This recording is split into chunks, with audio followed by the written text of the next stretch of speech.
Our next guest is a global leader in activism and philanthropy. She is the CEO of Pencils of Promise, a nonprofit organization whose mission is to support quality education for children in developing worlds. Please welcome Kailee Scales to the South by Southwest studio. Thank you very much. Okay, let's start off with you telling me what Pencils of Promise and the work you do is all about. Thank you so much for having me here today. Pencils of Promise is a global education organization that is focused on removing the barriers to education for children all around the world so that they are able to achieve their dreams and their fullest potential. Imagine not being able to go to your water fountain or to be able to fill up a cup because the water that you have access to is also being used to wash clothes or your bodies. And it hurts your stomach and you're not able to concentrate. So Pencil of Promise makes sure that those classrooms have adequate water filters so students can feel that they are able to listen and learn.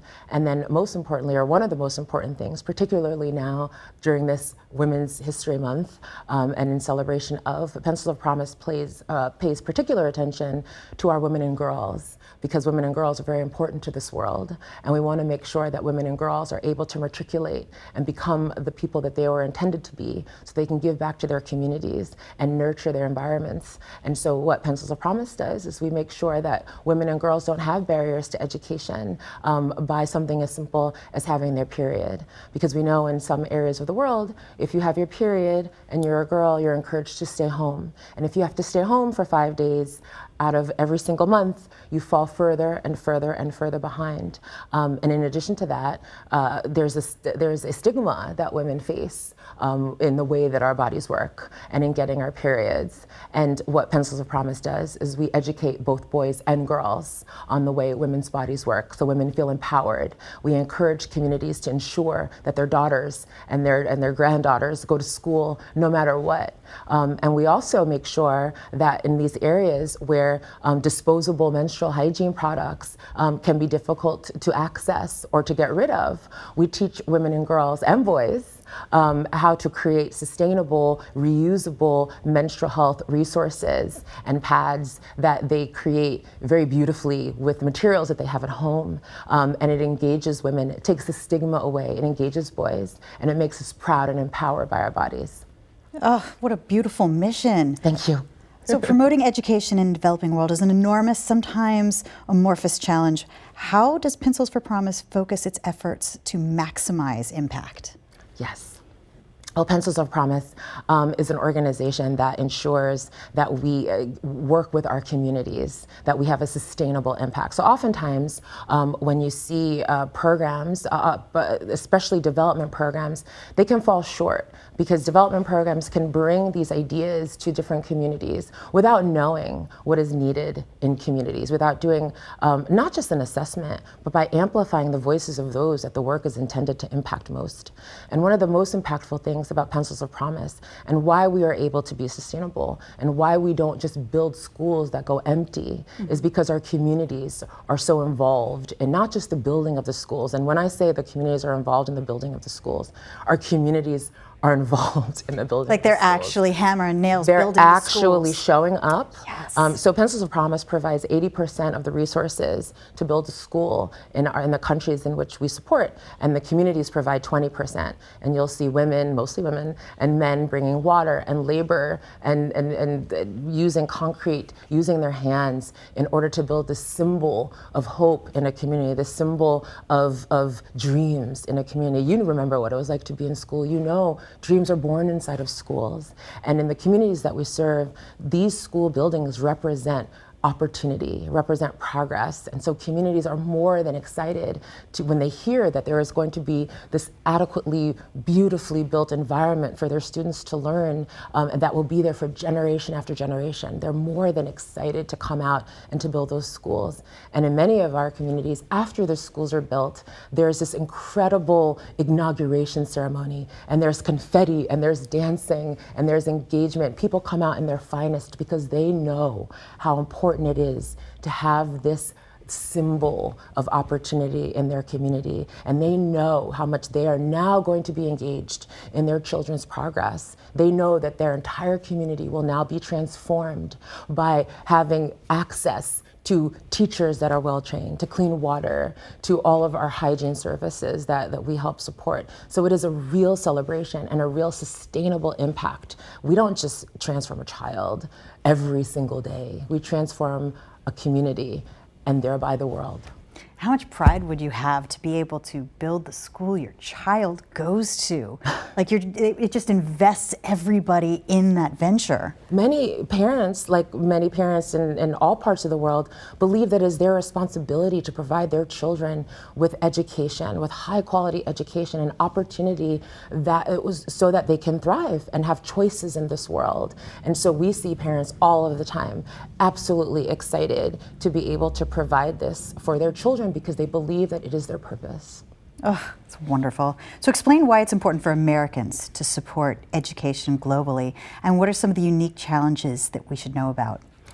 I believe that it's important for Americans to be connected. I know that not everywhere in the world are we taught to think and feel and behave as a collective. Oftentimes we are taught to think and feel as individuals. Well, I don't believe that. I believe that in order for humanity to thrive, we have to think as a collective. I know that we don't often do that, which is why we see the same mistakes happen again and again and again. We choose individualism over collectivism again and again and again, and it doesn't work. It doesn't work. And so I believe that it's important for each and every one of us to connect to our brothers and sisters because we are all connected. I believe that there is not a meritocracy, that we were all where we are due to the randomness of our birth. And so we are responsible for each other. I mean, how do you address Americans to get past that us and them and make it all us? It's a very interesting question. I talk about this all the time. It just simply isn't true. It is not us and them. We are all one, and philosophers and people, activists, and people that we respect and that we quote. And when their birthday comes around, we post memes with quotes of these very same people saying these very same things about how we are all one and how we want peace and how we want access to freedom and how we want to support our brothers and sisters in their access to equity and freedom.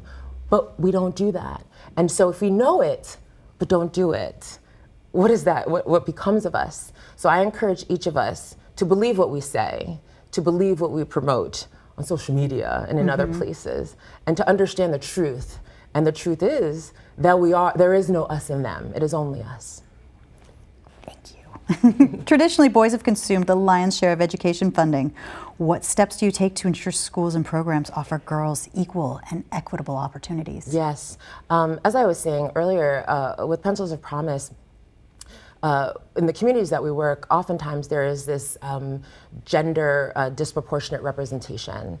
So boys matriculate further than girls do. And there are a multitude of reasons for that. Not everywhere in the world, though we know that girls are very important and very worthy of investment. We don't always see that in every area. And I talked a little bit about menstrual health and how that is one of the areas in which women are held back and women are impacted negatively, and we don't see them matriculate in the ways that they should. I'm very proud that at Pencils of Promise, our girls and our boys are equally represented in the classroom. We, as I said, ensure that both girls and boys are educated about the way women's bodies work, to remove the stigma, most importantly, so that equity is top of mind. Equity is the through line of my work, of my life's work. I'm a freedom fighter, and I fight for the freedom and equity of all people, and that includes women, and that includes ensuring that women know that we are powerful and that we will inherit this earth. And when I speak to my peers and my colleagues and leaders in the countries that we support, they talk about the importance of girls and their commitment to women and girls. And so through this work, we know we will see girls further matriculate and become who they are intended to be and fully self-actualize. I can't quote the statistics, but I have seen papers that follow education in different villages, and when the boys get an education, they take care of their family and they have an easier time bringing home to their family. But when the girls were educated, they come back and take care of the whole community and the whole village. Yes. So leaving them out of the education opportunity is really just not giving to the full community. Yes, that is what economists will tell you, that educating a girl impacts and transforms a community. So that's why we see additional interest around educating girls, but we need to match our actions with our enthusiasm. And we need to understand all of the stigmas that women face when they enter a classroom, all of the stigmas that women face in this entire world, and be very deliberate about the way that we support them. So you're in 3 countries right now. Yes. Laos, Guatemala, and Ghana. Yes. Do you plan to expand and scale this? Well, first, I always like to make it clear that it is important for us at Pencils of Promise to work very closely with the governments in each of these countries where we have programs and projects. It is very important that our governments are very, not just cooperative, but highly invested in the outcomes of their citizens. It allows us to be able to do a very quick needs assessment. It allows us to respond to the needs of communities. So the countries that we work are overlooked. They're not resourced like a lot of Western countries. So they have limited resources in order to invest in their communities.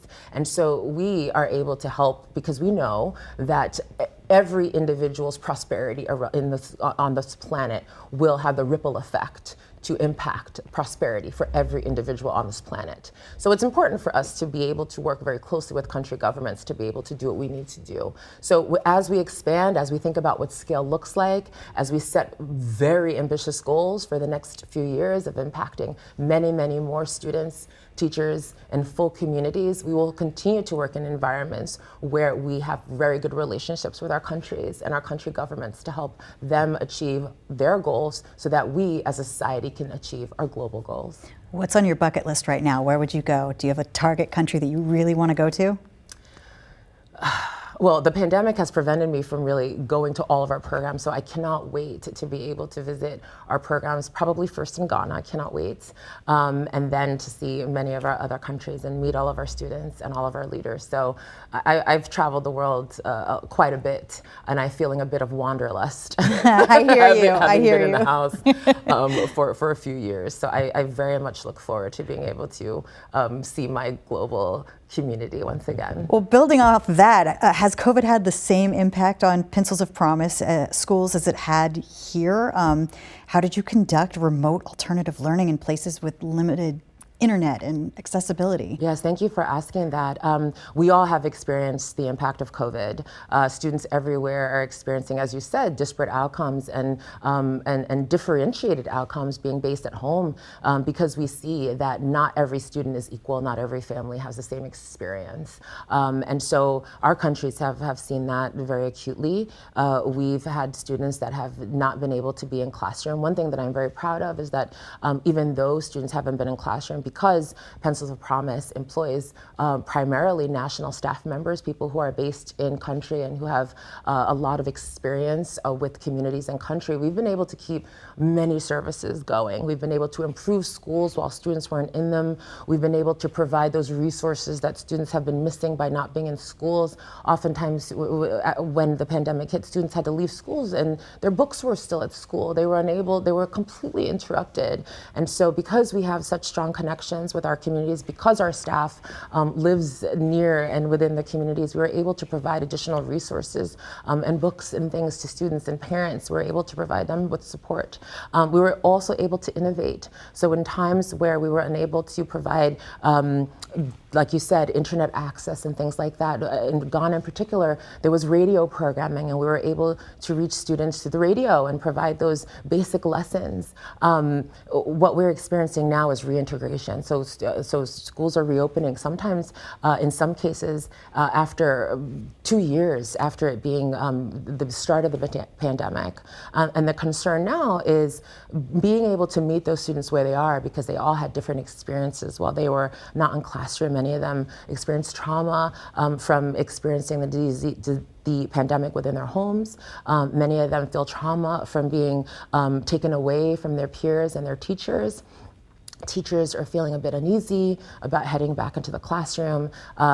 There are new standards, or there are standards for our students. So if they were interrupted in first grade, they are now re-entering in third grade. They're re-entering at their chronological age. And so our teachers are now faced with having to bring these competencies to students without having the training for differentiated learning, without having the training of dealing with trauma.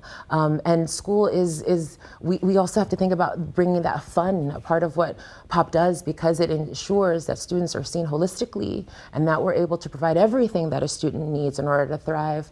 We want to make these experiences fun. We want to re-engage our students and our teachers. So these are all of the things that are top of mind that coincidentally are not dissimilar to the things that teachers all over the world are experiencing as they re-enter the classroom, as they are concerned with health protocols, and as they are concerned with being further asked to do more with less. So these are some of the things that we see, and some of the conversations that we've had with teachers and administrators all over the world. So if you had to go in and just retrain teachers on how to catch up kids for 2 years of an absence? So we're talking to our teachers, we're providing them with resources, we're coaching them. Fortunately, because of the coaching that we also do, in addition to training teachers, we stay in touch. Okay. So we've been in touch during the pandemic. We use SMS text to make sure that teachers are able to visit and speak with community leaders and speak with teachers and families and keep that network going. So we've never actually lost touch. Mm-hmm. So a lot of the teachers, what I hear from my peers in country is that teachers that are not a part of the POP family and the POP community are hesitant to get back into school because it has been sort of that full interruption. Whereas POP's teachers are excited to get back into the classroom because they've never really been apart. They've never really been away. And our community has remained tight-knit. So we do respond to the needs. We're aware of the needs. Yeah. Well, you joined Pencils of Promise after several years as managing director for Black Lives Matter Global Coalition. What made you make the jump, and why Pencils of Promise specifically? So for me, it's all been a throughway of equity work. So I've had a 2-decade career working in global development, working in various progressive issues, including social justice, including environmental justice, including economic justice for people all over the world and domestically. So having the opportunity to work at Black Lives Matter Global Network was this incredible opportunity to be around people who will stand up for what they believe in and for themselves no matter what. And for me, that taught me a lot about what people need in order to thrive, to not just survive, but to thrive. And so Pencils of Promise really represents that same throughway. It represents equity work. It allows me to continue that work of removing barriers for all people. My life's work will always be looking after the most marginalized among us, making sure that each person has the opportunity to access freedom. I'm a freedom fighter. And what Pencils of Promise does is it allows me and it allows my community and everyone that works with me and works together to be able to remove those barriers for people everywhere to champion freedom. So you're not ambitious at all. Yeah, you seem like somebody who watches a lot of TV. All right, so looking back on your tenure at Black Lives Matter, what are your proudest moments? Do you have any special memories? I think the proudest moments that I had are, once again, working with a group of people who understand that it is important to stand up for ourselves. It is also a very proud moment to think about the joy that we were also able to experience. While the work is very difficult, and it is often thinking about not just improving the material conditions of your life, but improving the outlook for Black people everywhere and people of color all over this planet. But that was not devoid of celebration and joy, and making sure that people understood our humanity as a people, and that I think was and is the most powerful impact that has had on me in the work that I will always do going forward, to always reflect and remember my joy and my humanity and my ability to bring forth change and to transform this world into a place where we can all thrive and be collectively free. Well, finally, you're releasing a short film this month. Yeah. I Promise You. Yes. I mean, where can we see it? It will debut on National Pencil Day, which is March 30th. March 30th, Yes. National Pencil Day. And I'm very proud of this film. This is a love letter to all people who want to ensure that that children everywhere are allowed to or are able to access their dreams and to fully become who they were intended to be and to be free. And it is a story told from the voices of those that we help support and serve. And so you'll hear and see more about the impact that Pencils of Promise has on communities. You'll hear more from people within the communities and some of our partners who have helped us to thrive. And you can register to see the premiere on pencilsofpromise.org. Thank you for stopping by the studio today, and thank you for just being in the world. You're definitely one of those people making it a better place. So thank you, Kailee. Thank you very much. That's it today from South by Southwest Live Studio. So thank you for coming, and thank you guys all for watching all day long. Please tune in tomorrow for all of our interviews, including Daryl DMC's McDaniels, the United States Secretary of Education, Miguel Cardona, and a whole lot more. You can see the complete interview schedule at southbysouthwestedu.com/studio. And you can find all of our studio interviews on the South by Southwest EDU TV app, available on Apple TV, Roku, Android TV, and Amazon Fire.